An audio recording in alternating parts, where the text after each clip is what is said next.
அனைவருக்கும் வணக்கம். குறிப்பாக இங்கே வந்திருக்கும் ரசிக பெருமக்களுக்கு என்னுடைய முதல் வணக்கத்தை தெரிவித்துக் கொள்கிறேன். அவர்கள் இங்கு வரவழைப்பது படத்தினுடைய தயாரிப்பாளர் மன்சூர் சார் தான்.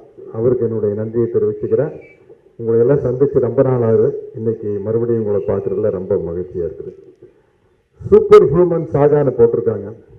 என்னை பொறுத்த வரைக்கும் சூப்பர் ஹியூமன் சூப்பர் மேன் அப்படிங்கிறவங்க யாருன்னா, திரையில வீரத்தை காட்டுறவங்க சூப்பர்மேன் கிடையாது, தரையில வீரத்தை காட்டுறவங்க சூப்பர்மேன்.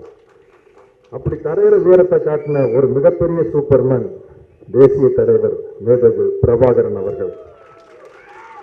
அவர் தலைமையில் நடைபெற்ற தமிழீழ விடுதலை போர் சர்வதேச வல்லரசுகளின் தவறான புரிதல்களால், மிகப்பெரிய சூழ்ச்சியால் ஒடுக்கப்பட்டது என்று கூறுவதை விட பின்னடைவு ஏற்பட்டது என்று நான் கூறுவேன். ஏன்னா என்னைக்காச்சும் ஒரு நாள் தமிழ் ஈழம் மலர்ந்தே தீரும். அது காலத்தின் கட்டாயம்.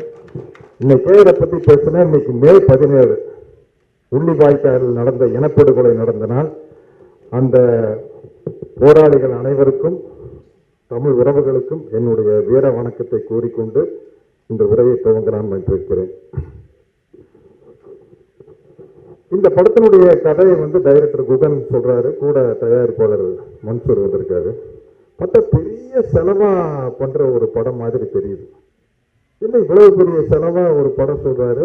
நான் பிராங்கா சொல்றேன், ஒரு படத்தினுடைய வியாபாரத்தை வச்சுதான் செலவு பண்ண முடியும். அந்த வியாபாரங்கிறது பெரும்பாலும் கதாநாயகனுடைய சேலபிலிட்டி, அவங்களுக்கு என்ன வியாபாரம் ஆகுமோ அதை வச்சுதான் செலவு பண்ண முடியும். ஒவ்வொரு கதாநாயகனுக்கும் ஒரு மார்க்கெட் இருக்குது இல்லையா, அதை வச்சுதான் பண்ண முடியும். இந்த படத்துல கதையின் முக்கியமான கதாபாத்திரமா தம்பி வசந்த் ரவி நானும் இருக்கிறோம். வசந்த் ரவி நல்ல படங்கள்ல நடிச்சிருக்காரு. நானும் பிஸியா மாசத்துக்கு ஒரு படம் எனக்கு ரிலீஸ் ஆகிட்டு இருக்கு. போன மாசம் சிங்கப்பூர் சரவணா, அதுக்கு முன்னாடி அன்னபூரணி, அதுக்கு முன்னாடி மேன்சன் அவசன் ஒரு தெலுங்கு படம், அதுக்கு முன்னாடி ஒட்டான ஒரு மலையாள படம், இப்படி போயிட்டு இருக்குது. இருந்தாலும் கூட தனிப்பட்ட பிசினஸ் அப்படின்னு ஒண்ணு இருக்கு இல்லையா. இதை குகன் சொல்லும் போது ஒரு டைரக்டர் எப்படி வேணாலும் ஆசைப்படலாம்.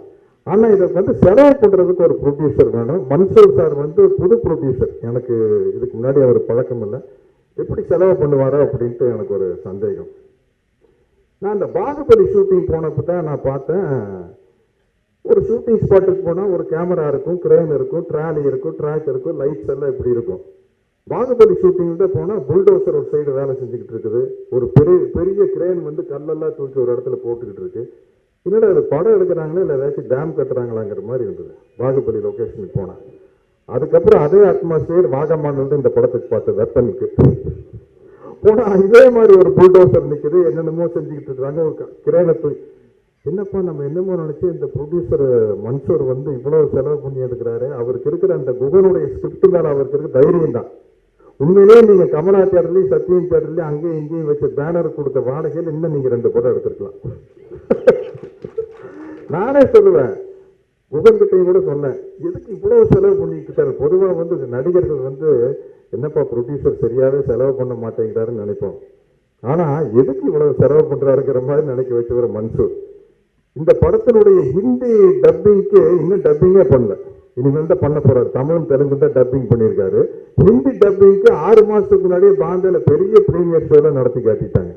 அப்படிப்பட்ட ஒரு தயாரிப்பாளர் இந்த கதைக்கு கிடைச்சது ரொம்ப முக்கியம். ஏன்னா இது வாயில வடை சொல்ற கதை இல்லை, இது விஷுவலா வடை சொல்ற கதை. அதனால அதுக்கு ஒரு தயாரிப்பாளர் ரொம்ப முக்கியம். எந்த நிகழ்ச்சியா இருந்தாலும் நம்ம இயக்குனர் சங்க தலைவர் ஆர்வி உதயகுமார் வரது எனக்கு ரொம்ப மகிழ்ச்சியா இருக்குது. ஏன்னா அது ஒரு சங்கத்துக்கு தலைவரா இருந்தா அதை எடுத்து நடத்தணும். நடத்துறதுல சலிப்பே வரக்கூடாது. அந்த சலிப்பும் கொடுத்து வரவே இல்லை. நீங்க ஏன்னா உங்களோட நான் புதியமானம் படத்துல ஒர்க் பண்ணிக்கிறேன். எத்தனை படம், புதியமானம் படத்துல சிவாஜி சார் வேற இருக்காரு. சிவாஜி சார் அவ்வளவு பெரிய நடிகர். உதயகுமார் அப்ப சின்ன பையன் இல்லையா, 30 வருஷத்துக்கு மேல ஆச்சா. புதியமானம் ஒவ்வொரு தடவையும் சிவாஜி சார் கேட்பாரு, கரெக்டா நடிச்சேனாப்பா அப்படி. அவர் அப்படியே கூச்சப்படுவார் உதயகுமார் சார், என்னப்பா இவ்வளவு பெரிய நடிகர். அவர் அப்பதான் நானும் அவரு ஒரே காலேஜ் ஜூனியர். பாட்னி, நானும் பாட்னி மேஜர், அவரு உதயகுமார் பாட்னி மேஜர்.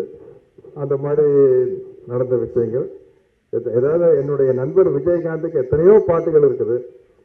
ஆனா ஒரு அருமையான பாட்டு எழுதுனது உதயகுமார் தான். சின்ன கவுண்டர் படத்துல வானத்தை போல மனம் படைச்ச மன்னவனா எங்க போனாலும் அவர் நினைவா ஒரு நிகழ்ச்சி நடத்தணும்னா விஜயகாந்தை பொறுத்த வரைக்கும் மானத்தை போல மனம் பிடிச்ச மன்னவனே தான். அதுக்கு உங்களுக்கு நான் என்னுடைய நன்றியை தெரிவிச்சுக்கிறேன்.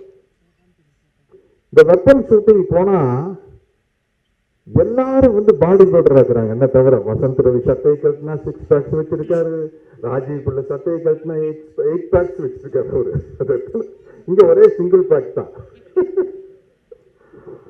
அவ்வளோ ஹார்டா ஒர்க் பண்றாங்க.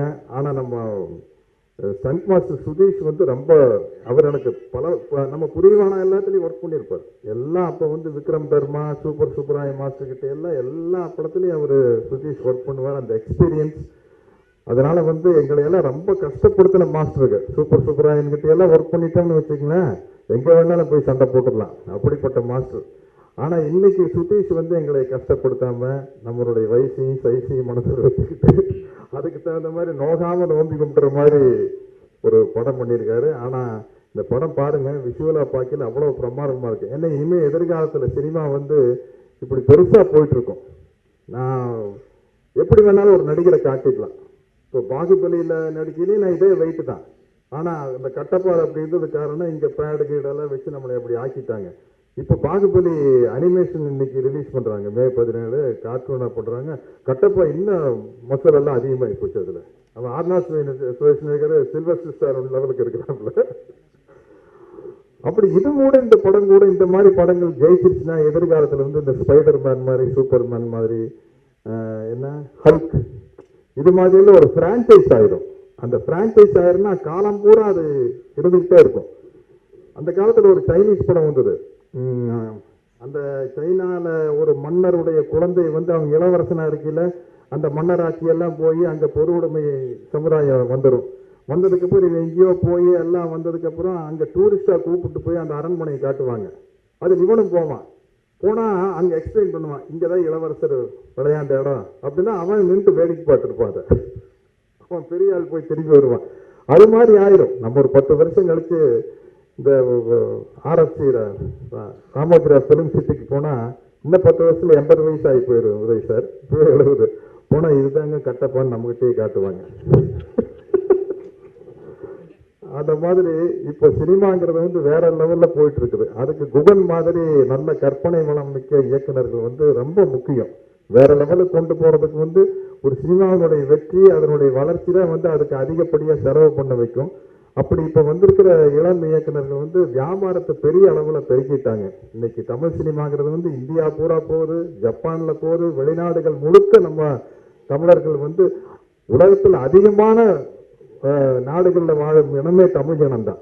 இன்னைக்கு இவ்வளவு பெரிய கலெக்ஷன் தமிழ் படத்துக்கு வர்றதுக்கு காரணம் உலகம் முழுக்கிற எல்லா நாட்டிலையும் பரவி இருக்கிற தமிழர்கள் தான். அவங்க பலவிதமான மீடியால தமிழ் சினிமாவை பார்த்துடுறாங்க. அதனுடைய வருமானம் அவ்வளவு நல்லா இருக்குது. தமிழ் சினிமா கரெக்டான ஆக்ஷன் பிலிம் நீங்க டப் பண்ணி விட்டீங்கன்னா மன்சூர் சார், இந்த படம்லாம் பீகார் மாதிரி இடத்துல எல்லாம் ரொம்ப பிரமாதமா போயிட்டு இருக்கு தமிழ்ல ஆக்ஷன் பிலிம். இங்க சரியா ஓடாத படம் கூட அங்க பிரமாதமா ஓடிட்டு இருக்கு. ஏன்னா அவங்க நம்ம தென்னிந்திய மசாலா படத்தை ரொம்ப விரும்பி பார்க்குறாங்க. அது ஒரு தனி பிஸ்னஸாக அங்கே இருக்குது.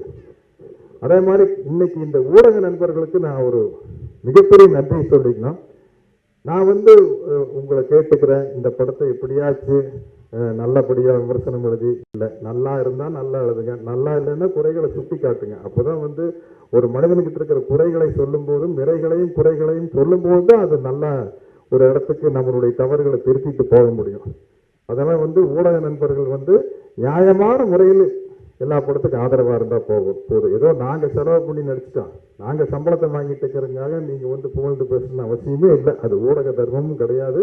அதனால உங்க மனசுக்கு தெளிவாப்பட்டதை எழுதுங்க. நான் அப்படித்தான் பேசுவேன். ஏன்னா பல பேர் நம்ம சினிமாக்காரங்க பேசல இந்த படத்தை பத்தி எப்படியாச்சுங்களையே அது பொய்யின் ஆகி போதில்லை. எப்படியாச்சும் நல்லா இருக்குன்னு எழுதாதீங்க, நல்லா இருந்தா நல்லா இருக்குன்னு எழுதுங்க. அதுதான் எனக்கு நான் உங்ககிட்ட எல்லாம் கேட்டுக்கிறது. எனக்கு இந்த படத்துல 2 ஹீரோன்னு நான் நினைக்கிறது ப்ரொடியூசர் மன்சூர் சாரும் டைரக்டர் குகனும் தான். அப்புறம் அதே மாதிரி உண்மையாதான் சில படம் சில படம் நடிகர்களை வச்சு ஜெயிக்கும், சில படங்கள் கதை வசனத்தை வச்சு ஜெயிக்கும். உதாரணத்துக்கு எடுத்தா அந்த கால KS Gopalakrishnan sir, V Sekhar sir படம் எல்லாம் கதை வசனம் இதை வச்சு ஜெயிச்சிருவாங்க. ஆனா இன்னைக்கு இந்த படம் இது டெக்னிக்கலை ஜெயிக்குன்னா இந்த படத்தினுடைய ஆர்ட் டைரக்டர், CG ஒர்க் பண்ணவர், அந்த AI ஒர்க் பண்ணவர், இந்த படம் எப்படி வரும்னு எப்படி வந்திருக்குன்னு எனக்கே வந்து படம் பார்த்ததுக்கு அப்புறம் தான் கண்டுபிடிக்க முடியும். ஏன்னா நான் எப்பவுமே சொல்லுவேன், மக்கள் தலைவர் எம்ஜிஆர் காலத்துல, நடிகர் தினம் சிவாஜி சார் காலத்துல 75% கதை, 25% மேக்கிங். அதுக்கப்புறம் எங்க காலத்துல நானு விஜயகாந்த் சார் நடிக்கல 50-50 ஆகி போச்சு. இப்போ உதயகுமார் சார் மாதிரி ஆளுங்க, டி வாசு, மணிவண்ணன் எல்லாம் வந்து கதை சொல்லல, இந்த இடத்துல சிரிப்பாங்க. கவுண்டமணி செந்தில் காமெடி வச்சு சொல்லுவீங்க, இந்த இடத்துல சிரிப்பாங்க, இந்த இடத்துல அழுவாங்க, இந்த இடத்துல கைதட்டுவாங்கன்னு கதை கேட்கறது தெரியும். ஆனா இப்ப அப்படி கதை கேட்டு டிசைட் பண்ண முடியாது. இப்ப எல்லாம் ஃபர்ஸ்ட் காப்பி வரும்போது தான் ஒரு படம் இப்படி இருக்கும் அப்படிங்கிற மாதிரி ஆயிட்டு வருது சினிமா. அது ஒரு நல்ல ஆரோக்கியமான விஷயம் தான். ஏன்னா டெக்னிக்கலா வளர்ந்துட்டு வரும்போது உலக சினிமாவோட நம்ம போட்டி போட முடியும். இல்லைன்னா நம்ம இங்கிலீஷ் படத்தை பாருங்க, இங்கிலீஷ் படத்தை பாருங்கன்னு பேசிட்டு இருப்போம். இன்னைக்கு அதை முறியடிச்சிட்டோம்னா ராஜமௌழி மாதிரி ஆட்கள் வந்து அதை முறியடிச்சிட்டாங்க இல்லையா? அதனால எதிர்காலத்துல குகனும் இந்த மாதிரி ஒரு, ஏன்னா அவருடைய ஆசையே இதுல இப்படிதான் இருக்கு, குடும்ப கதையை விட இந்த மாதிரி விஷயத்துல தான் இருக்குது. இது நீங்க பெரிய சக்சஸ் பண்ணி இது ஒரு பிரான்ச்சைஸ் பண்ணி, இதுல என் கேரக்டர் பேர் விசும்பன் தானே, ஆல்ரெடி கட்டப்பா ஒரு பிரான்ச்சைஸ் ஆயிடுச்சு. ஏன்னா அது அனிமேஷனா வர ஆரம்பிச்சிருச்சு இன்னையிலிருந்து. ஸோ எப்போ இன்னும் எத்தனை வருஷம் ஆனாலும் அது வந்து ஒரு ஃபேண்டம் அப்படிங்கிற மாதிரி ஒரு கார்ட்டூன் கேரக்டர் என்னைக்கு மாறிடுச்சோ ஒரு கேரக்டர், அது காலத்தால் அழியாத கேரக்டர் ஆயிடும். அப்படி இந்த படத்துல என்னோட கேரக்டர் விசும்பன், அதுவும் விசும்பன் தானே பேரு, அதுவும் வந்து ஒரு காலத்தால் அழியாத ஒரு அனிமேஷனா ஒரு கார்ட்டூனா வந்து நிலைச்சு நிற்கணும் அப்படின்னு ஆசைப்படுறேன், வாழ்த்துறேன். இப்படிப்பட்ட ஒரு படத்தில் நடிப்பதற்கு வாய்ப்பு கொடுத்த அத்தனை பேருக்கு என்னுடைய நன்றியை தெரிவிச்சுக்கிறேன். நன்றி, வணக்கம்.